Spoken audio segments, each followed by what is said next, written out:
प्राध्यापक संतोष पाटील सर संचलित विजयश्री अकॅडमीमध्ये 11वी-12वी बोर्ड परीक्षेसह नीट, JEE, CET आणि आयझर ॲप्टिट्यूड टेस्टची तयारी करून घेणाऱ्या दुसऱ्या बॅचची सुरुवात सोमवार दिनांक 11 मे 2026 पासून सुरू होत आहे।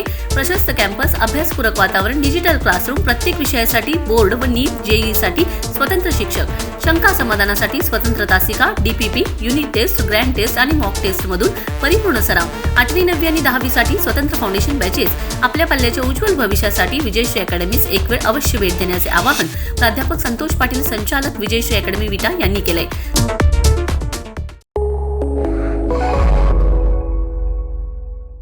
नमस्कार, मी अरुण आणि आपण पाहत आहात 7 स्टार न्यूज।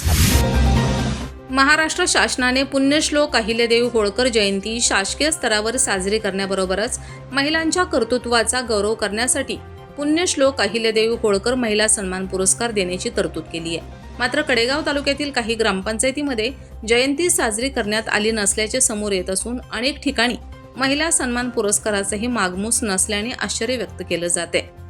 ग्रामपंचायतींना शासन निर्णयाची माहिती नव्हती का? जयंती साजरी झाली की नाही?